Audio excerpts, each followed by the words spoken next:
Hi everyone, thanks for coming back for another swatch video.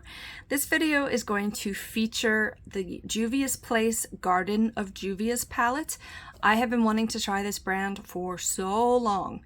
I finally was able to pick this palette up on sale. It's got a beautiful cover, and as you can see, beautiful pastels on the inside. I can't wait to see how this turns out. I've worked with some swatching a little bit already and with mixed results. So let's see how this goes. Here we go.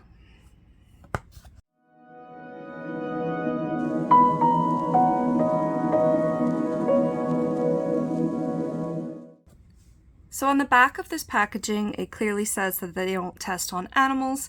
It has ingredients which are probably going to be really hard for you to read right now.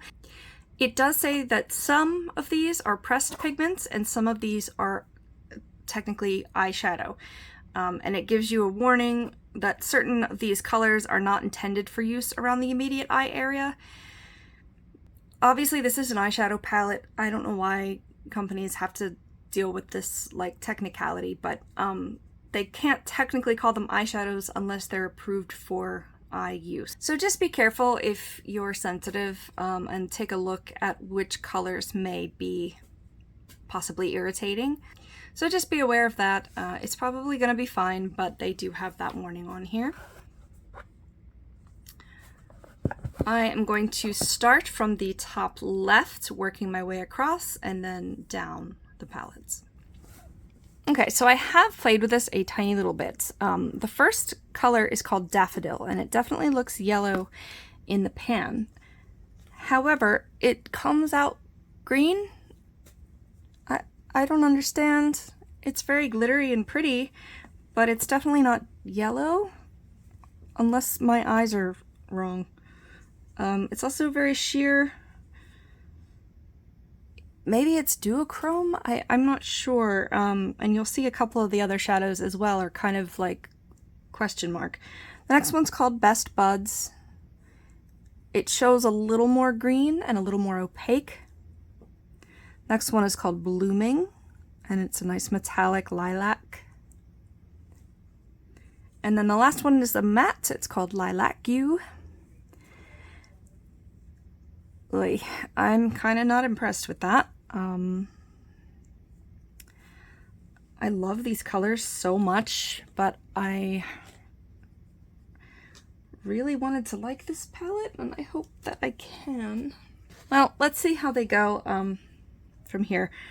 Starting in the second row, the first one's called Flower Petals. That looks a lot more opaque and metallic. Also very similar though, in a green color. Also the next one, Money Tree.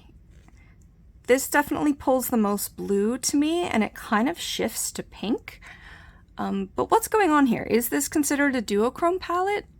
I'm just... these four look very similar. Like, there's very slight differences, but I mean, these two look extremely similar, and this one pulls green, just paler. Like, I just... it's not what I expected from this. I've heard it was really rich pigments, and I'm skeptical so far. I'm really sorry. But let's keep going. Second to last in row 2 is called Peony. That's pretty good coverage. Very pretty pink. Then we've got another metallic Purple Orchid. Ooh, that's gorgeous. And it's not just that I like that color. That seems to really come off opaque and pigmented. Maybe it just depends on the pan here. Starting with the third row, the first color is called Sunshine. And this is definitely a gold. It looks yellow in the pan. This is what I expected Daffodil to look like. I'll swatch it next to that at the end so you can see what I'm talking about. Next one's called Lucky Clover. It's a nice mint green. A little bit streaky, but it could be that I've swatched under it. So I'm going to give it a chance. Next one is metallic. It's called Blossom. That's a very nice metallic pink. Will look very pretty over the peony color that I swatched before. And then this last one is called Flower Child. Okay, so far these purples have been the most opaque and gorgeous. And I promise it's not just because I'm partial to purple, it's just the way that those colors are performing. You may see a little glitter in some of these that's left over from the last swatch, but a lot of them have glitter anyway, so I figure you'll understand. All right, and then the last row is all mattes, so if you see glitter, it's not actually in the pan. First one's called Marigold. Again, it's not very opaque, it's kind of sheer. It looks just killer in the pan, but it's not, like, it's okay, but it's not wowing me. And I really expected that for this brand. Next one's called Oh Honey. That's a nice matte orange. Next one is called Gardenia. And it's a peach. It might kind of look white in the camera, but it's a light peachy color. And then the last one is called Sweet Lilac.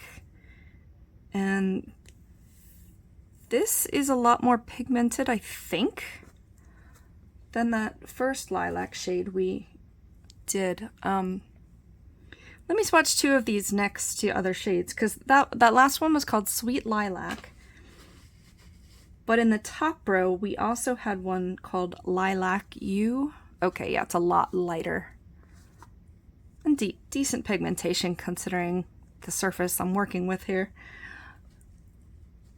Let me go ahead and swatch Daffodil again next to Sunshine. Yeah, I'm really not picking up any yellow in that. So I don't know what's going on. It may translate on the eye a lot differently than in these swatches. I love the colors, but I'm not real happy with the formula. If some of these are supposed to be straight up duochromes, then I get it. Like I said, I love the colors. I'm going to be giving it another chance on my eye, and at the very least, I think some of these are stronger than others. So we'll see how it works. Let me know what your experience with Juvia's Place is. I really thought it was like, you know, like colors you could see from outer space. Was the reputation that I've heard about. So I'm a little confused, but still happy I got it. Still happy I have a chance to try it. And I believe it's a Black-owned brand, and I'm happy to support that. So I'll make some tutorials and see how it works. I'm positive I can use some of these colors frequently. So thanks for joining for the swatch video. We have plenty of others available on the channel. If you could please click that like, and even more importantly, click that subscribe button. That would really help us out, and we'll talk to you soon. Bye. I haven't really used this on the eye. I don't know what else you'd use them for. Within reason, just cut that out. I don't know what I'm saying. I'm gonna get out another makeup wipe because this one's a little bit worn already. My camera's on vertical. That should still be okay. Then what do I say? But losing my train of thought here. I know, it's silly. Are you okay? Yeah, you're sweet.